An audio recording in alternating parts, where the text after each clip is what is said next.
Hello, and welcome to the Naked Truth About podcast. I am Beverley Wilson Wunsch, professor at the Department of Tourism and Hospitality at the International University in Germany.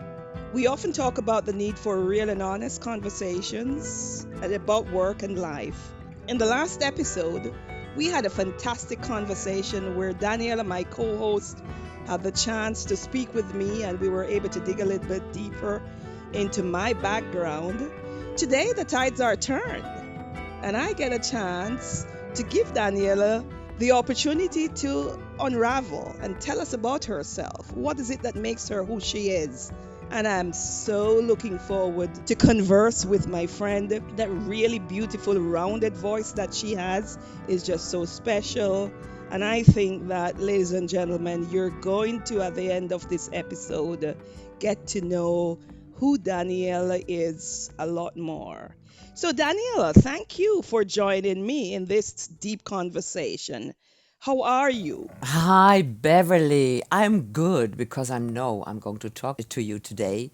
So, again, looking forward to a conversation as usual. From the other side of the world. As a matter of fact, I could arguably say you are my neighbor. You in the Netherlands, I am here in Germany, and what a great thing it is to be able to come to our listeners in this format. Mhm.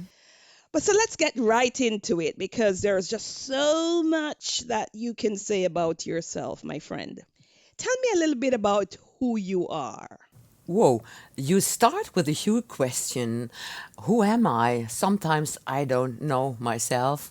No, just kidding. Yeah, first of all, start with a few private things. I am a mother of an 18-year-old son, Luc.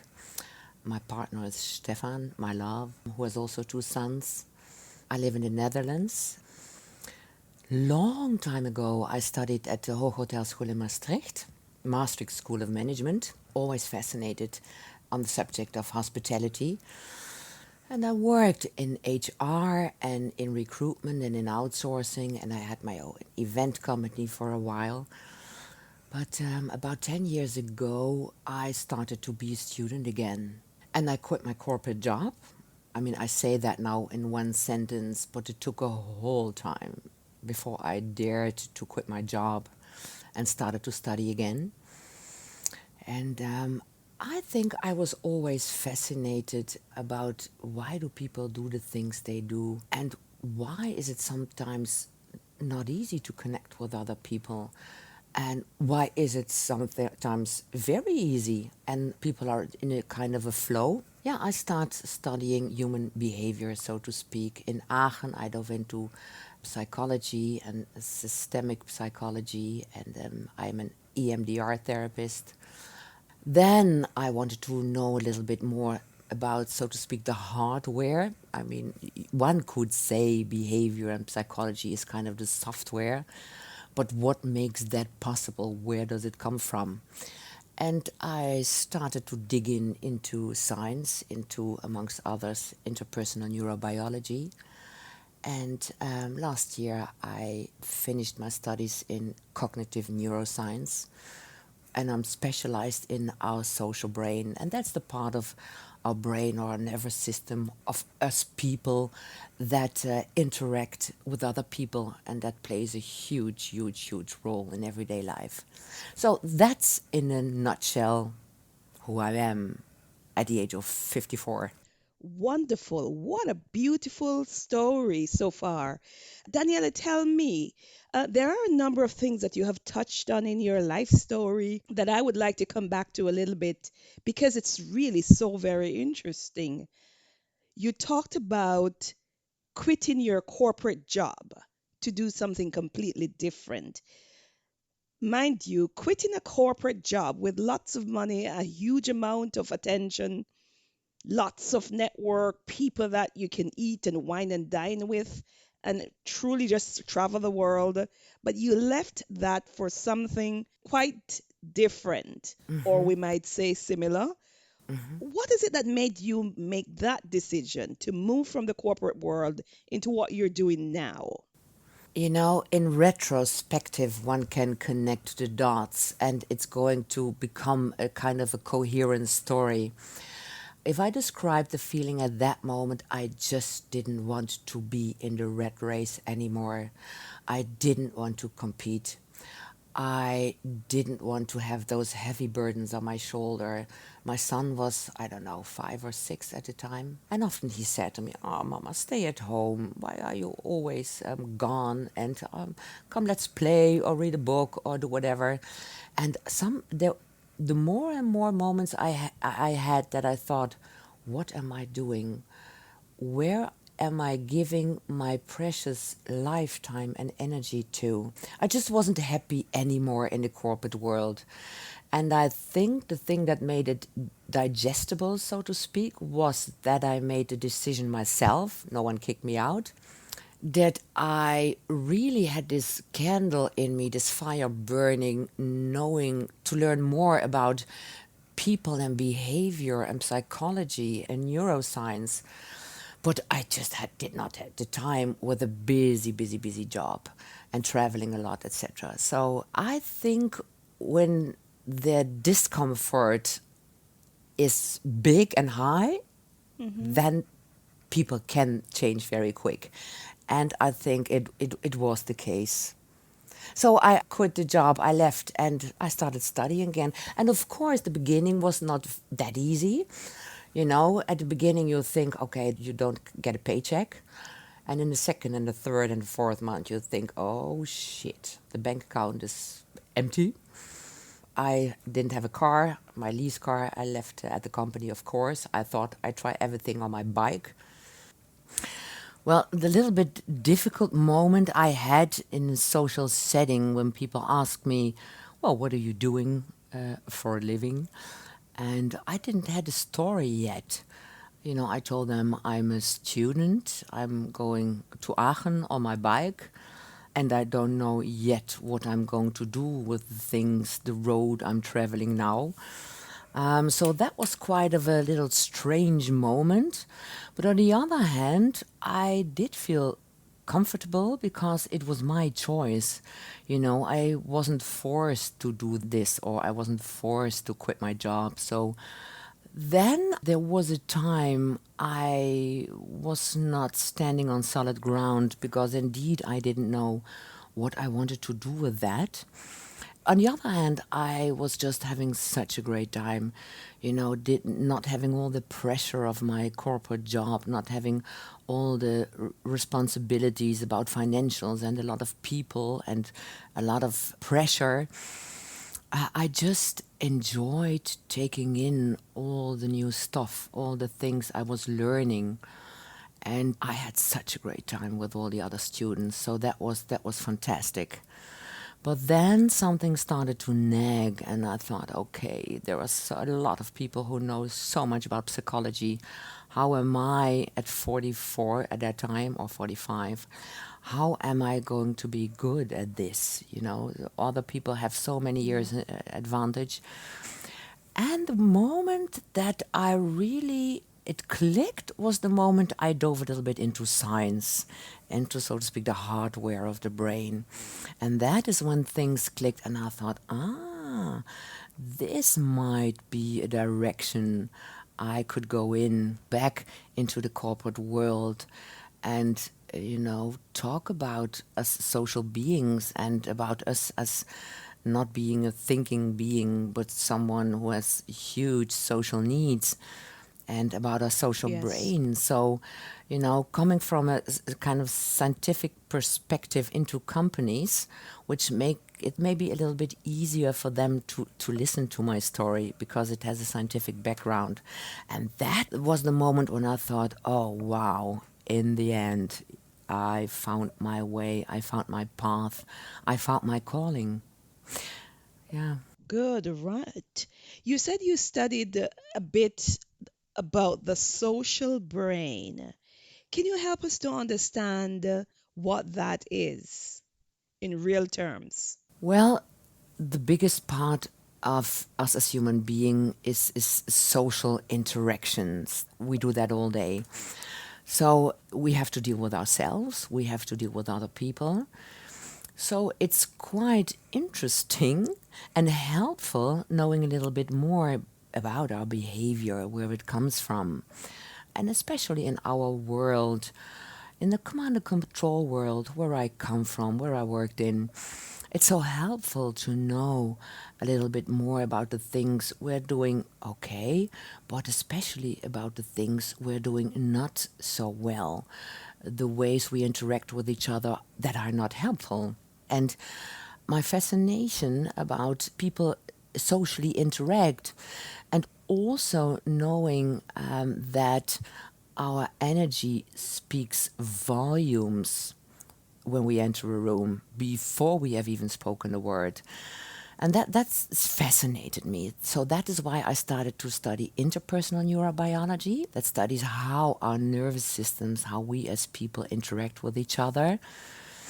And then I started to do cognitive neuroscience, and I was fascinated. We, as knowledge workers in the sort of society we're in now, what can we do to think properly, to think clear? What do we need? Our system, what does our brain, what do we people need? To work well together, to interact well together, to think well together, to develop things together. Yeah, that's the road I'm traveling since then. Okay, cool. Yeah. Well, Beverly, the things we are doing, teaching about the brain and social interactions in organizations and in school, is so important, talking about relationships. Because when you understand your brain more, you are able to understand your experiences and actually have more choices. You are able to catch certain things before they unfold. So in the end, it creates a kind of a type of mindfulness.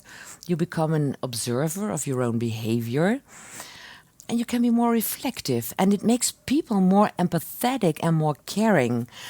And last week I saw this beautiful movie with Stefan about the Dalai Lama and Desmond Tutu. And in that movie, the Dalai Lama said, in religions we kind of fail to create a really empathic life for many, many people.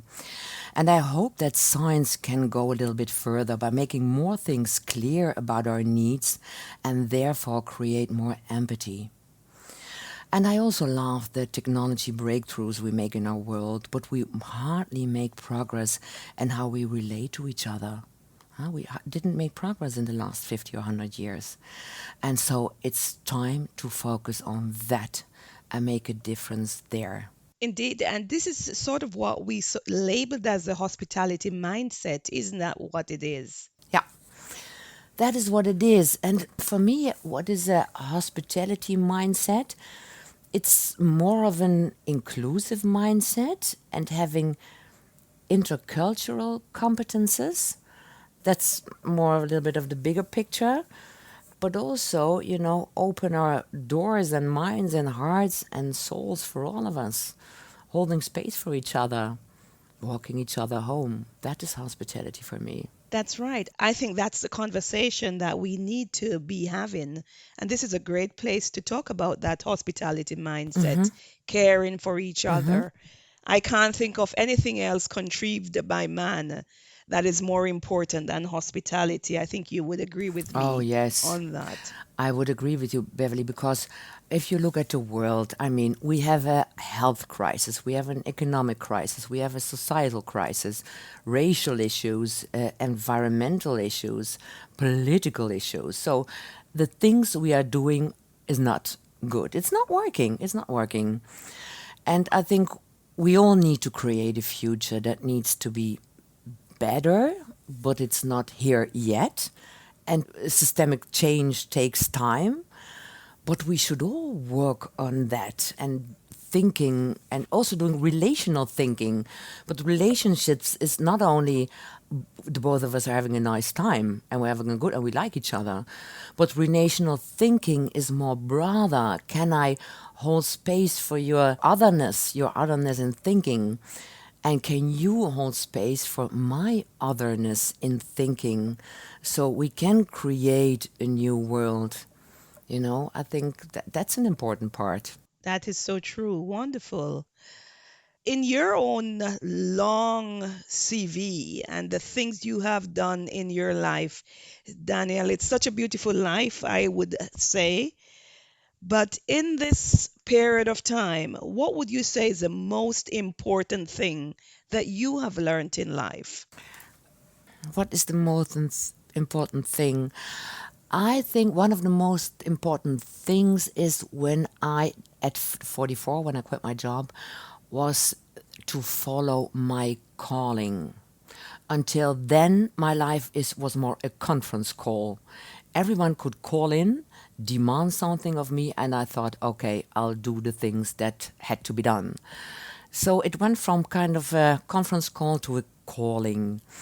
That was a huge mind shift. Another thing that I wished I knew earlier, the importance of a nurturing tribe. You know, I was somewhere in a business surrounding or with friends or family things that I just, okay, this is what it is. I have to deal with this. I have to white knuckle my way through. And then the knowledge that it was more after my divorce. I'm divorced about 4.5 years ago. I was being divorced, to be honest. But now I'm glad it turned out the way it is. I'm so glad with my life now and with Stefan and his family and friends in my life. But that was also a moment I made a kind of a shift and I looked at my life, what is serving me and what is not serving me anymore. And what are people that, we spoke about that in the last episode, are candle outblowers. You know, you want something to do and they go, gone is your candle. So, you know, back to normal. And what are the people who lift me up? And who can I lift up? So I think that are two major things. Cool stuff.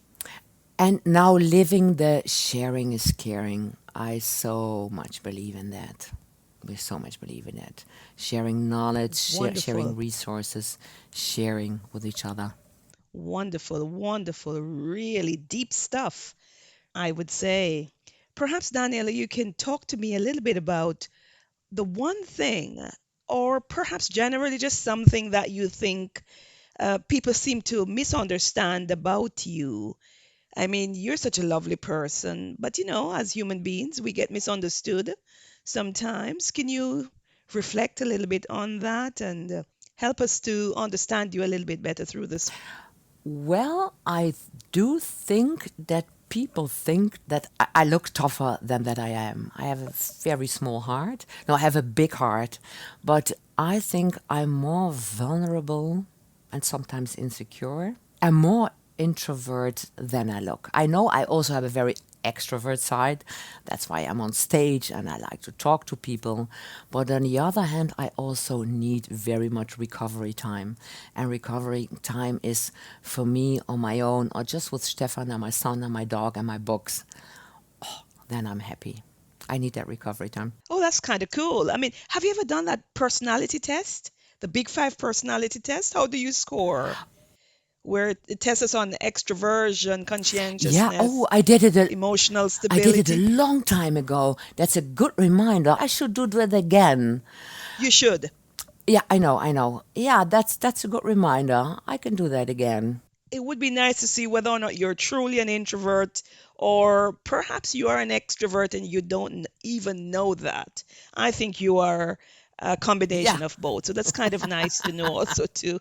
I think you do very well on these in life circumstances all the time. I think you do very well.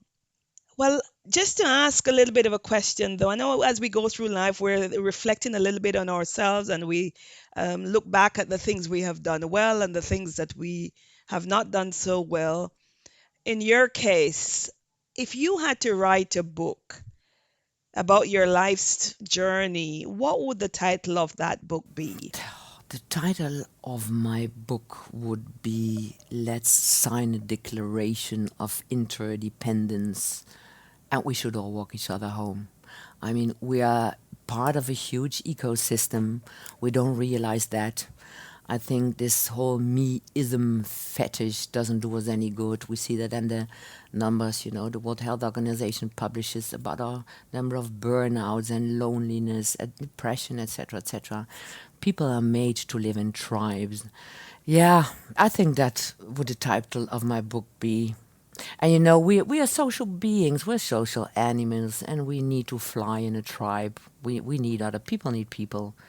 That's so interesting. That is so deep. If you had to talk to a group of youths anywhere between the ages of, say, 18 to 35, what would you tell them now, Daniela, about not making the mistakes that we have made and wanting to succeed in life and what they need to do in order to chart a successful path? What would you tell them? Well, coming from another corporate world, so to speak, where I was taught that being a leader, and I always worked in leadership role, being a kind of a know-it-all hero, smart, know-it-all leader, that doesn't work. Leadership should be about creating a good environment where people can flourish, not only in the corporate world, but also in your private life. Let people flourish around you. I think that's very important. Do not run with all the people in that rat race and think in winning and losing and zero-sum games, because that's not the case. That's absolutely not the case. And I would tell them that now, coming a little bit of age, I know, and having traveled very much, I was a while in the south of America, I've been in a lot of countries and around the globe. And I think what unites us across the globe is our quest for meaning and, the desire to do good to others. And because we're also talking now, our podcast was eventually made also to talk to students, to younger people. I would also tell them that a company at the end of the day is an organization with real human beings of flesh and blood. And that organization is made of individuals working together. So if you don't know human behavior and if you don't like people, how can you work together, and how can you understand business if you do not understand people? So I would also advise them to put some effort and learning life skills, doing something in the direction of a little bit of psychology. It might be working on yourself, reading books, and then after that, working on yourself, also working on and with others. I think these are the things, I would like to say to younger people. Wonderful, so profound. Can you maybe just help us to get to a final stage in this podcast and tell us a truth about you? One truth you would like everyone to know about you, something special.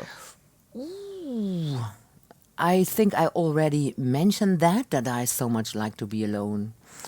And another truth that I'm starting to do now, but I did not live up to that, is the phrase, and I think all leaders, everyone in life and in business, should learn to speak the phrase, I need help, I cannot do it alone. I think that is so important. The word is too complicated to do it alone. In our private lives, in our corporate lives, we need other people.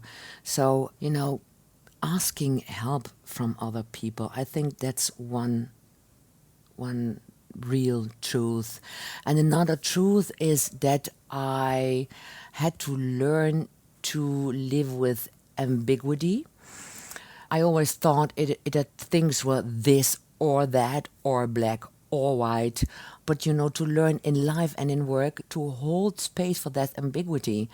I can love my family, but there are also things that didn't work out so very well. You can have a good career in a company, but there are also things that don't work out that well. So learning to ask, 89% of the questions we ask ourselves are either or questions. And the better questions are both and questions. What is and what else is. Thank you so very much, my friend. What a deep story. And I hope that you will continue to be even more fascinating through this journey that we're on together. Thank you so much. Ladies and gentlemen, we invite you to continue to join us on this journey as we explore the hospitality mindset. We talk to people from all different backgrounds, to share our knowledge and skills. Let's learn out loud together and explore how we can better interact with each other on our private life and also too in our world of work. Let's nurture our souls together. Thank you for listening and be kind, you all. The world needs a hospitality mindset. And that is the truth, the naked truth.